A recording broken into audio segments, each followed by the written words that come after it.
Ujambo mpenzi mtazamaji na karibu kwenye mwendelezo wa taarifa zetu.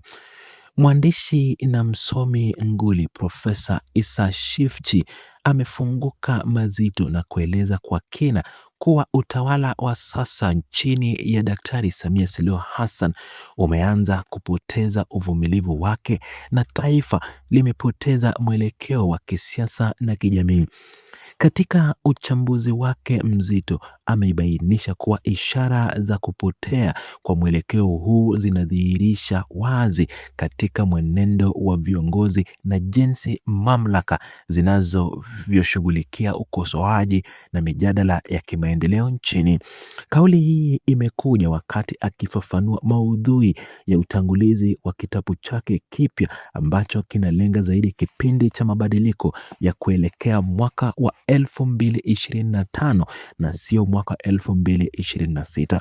Profesa Issa ametumia lugha ya kifasihi kuonya kuwa tayari vijana wa Kitanzania wamejiandaa kukabiliana na kipindi kijacho ambacho kitakuwa kikubwa na chenye changamoto nyingi kutokana na jinsi utawala ulivyopoteza mwelekeo wake wa asili na kuanza kuonyesha dalili za dhahiri za kutovumilia mawazo mbadala ya wananchi. Mjadala huo mkubwa wa kifasihi na kiitikadi umeibuka kufuatia hatua za mwandishi huyo kufafanua kwa undani kitabu chake kipya kinachoitwa Barua kwa Mpendwa Azimio ambacho kimechapishwa rasmi mnamo mwaka huu wa 2026 na nyumba ya uchapishaji wa Mkuki na Nyota. Kwenye uchambuzi wa tathmini iliyofanyika, wasomaji na wachambuzi mbalimbali wa andiko hilo wameonyesha kuvutiwa na kufurahishwa sana na barua ya 15 ambayo pia inatambulika kama barua ya 10 mahususi kwa Mwalimu kati ya barua zote zilizokusanywa kwenye andiko hilo la kihistoria. Katika barua hiyo Issa amechukua nafasi kubwa kuandika aya 3 thabiti zinazoonyesha uzuri wa kipekee wa hayati Mwalimu Julius Kambarage Nyerere pamoja na amani, misingi na urithi mkubwa wa kimaadili aliowaachia wananchi katika taifa la Tanzania. Uwasilishaji huo umeelezwa kuwa jambo jema sana kwani unaowasaidia wasomaji kuweka msasi sahihi na kuelewa kuwa ingawa Mwalimu alikuwa na makosa yake za kibinadamu, lakini alisimamia mambo ya msingi sana kama vile umoja wa taifa, udhaifu na utaifa dhabiti, udhaifu uliopitiza kiwango pamoja na kukataa kabisa tabia za kibinafsi. Mwandishi huyo ameweka wazi sifa hizo za Mwalimu katika picha mbili muhimu ambazo zimekuwa na mchango mkubwa wa kihistoria katika kuonyesha taswira halisi ya uongozi wa mahususi ya muasisi huyo wa taifa. Hata hivyo, maswali mengi yameibuka kutoka kwa wachambuzi wa maswala ya kisiasa na kihistoria wakioji sababu ya msingi zilizomfanya Profesa Issa kuamua kukomesha mtiririko wa historia ya nchi hiyo mnamo tarehe 18 Agosti mwaka 2024, kitabu hicho kikiwa kimechapishwa rasmi mwaka huu wa 2026. Wasomaji wengi wakitaka kufahamu sababu za kuwepo kwa pengo hilo la kihistoria, ikizingatiwa kuwa mwaka 2024 ulikuwa ni mwaka wa uchaguzi wa serikali za mitaa uliofanyika mwezi Novemba, na jamii ilifahamu vyema jinsi historia ya nchi ilivyokwenda baada ya hapo. Profesa Issa amefafanua kuwa alikubali kuishi hapo ili kuwaachia watu wengine, hasa kisasi kipya cha wasomi na waandishi, nafasi ya kuja kujaza na kuendelea za sehemu hiyo ya kihistoria iliyobaki katika siku zijazo.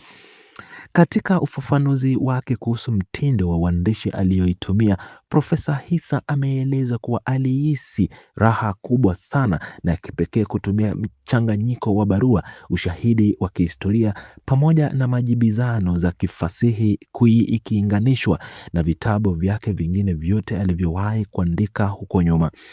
Mtindo huo mpya umemsaidia sana kuwasilisha mawazo mazito ya kijamii na ya kisiasa kwa sababu hakubanwa na masharti magumu ya kiutaaluma ambayo kwa kawaida humlazimisha mwandishi kuweka marejeo mengine ya vitabu. Uhuru huu wa kisanaa umempa mwandishi nafasi nzuri na ya kipekee ya kuzungumza kwa kutumia mtindo wa riwaya, jambo linalompa mwandishi nafasi kubwa zaidi ya kuelezea ukweli bila vikwazo vya kitaaluma. Profesa Hisa alieleza kuwa hata anaposoma tena andiko hilo lenye mwenyewe anahisi burudani kubwa, jambo ambalo linaunga mkono maelezo ya wasomi wengine kuwa yeye si mwanataaluma tu bali pia ni mshairi anayetumia mbinu nyingi za sanaa kufikisha ujumbe kwa jamii. Katika mwendelezo wa andiko hilo, barua ya 12 limetajwa kuwa na sehemu muhimu sana inayotoa wito maalum kwa mhusika anayetajwa Isa mwana wa Mariamu, ikimtaka aache kabisa na mambo ya mapenzi na badala yake ashikamane kikamilifu na itikadi thabiti. Itikadi hizo imeelezwa kuwa ndiyo nguzo kuu ya jasho la ukombozi wa walalahoi ambao inawatawezesha wananchi kupambana na kuzuia kuenea kwa ubambavu miongoni mwa mwanalala heri pamoja na wasomi hao kati ya jamii. Mjadala huu bungeni na kwenye majukwaa ya kitaaluma umeonyesha jinsi andiko hilo lilivyopokelewa kwa shangwe kubwa na makofi mengi kutoka kwa wasomi wanaothamini harakati za ukombozi wa fikra. Profesa Hisa amesisitiza kuwa mbinu hizi za kisanaa zinamsaidia kuwafikia wananchi wa kawaida na kuamsha ari ya mapambano dhidi ya mifumo inayokandamiza wanyonge. Katika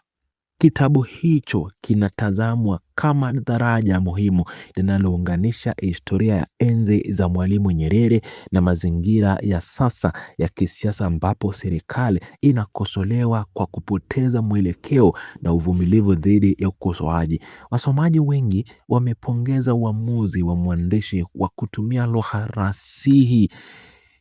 lakini lenye uzito mkubwa wa kifalsafa, wakieleza kuwa mtindo huo utaisaidia kuhifadhi kumbukumbu za taifa na kuwapa vijana sana za kiakili za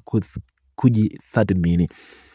Uwasilishaji wa barua hizi umefungua ukurasa mpya wa mijadala kuhusu mustakabali wa nchi, huku kukiwa na matarajio ya uwepo wa masuluhisho ama majumuisho mengine za barua za mpendwa Azimio katika siku za usoni ili kuendeleza uchambuzi wa masuala ya kijamii.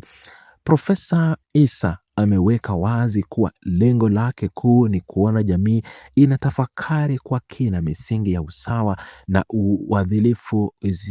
iliyoasisiwa na viongozi wa zamani na namna visasi vya sasa vinaweza kuilinda misingi hiyo dhidi ya mnyonyoko wa maadili wa kisiasa na kiuchumi.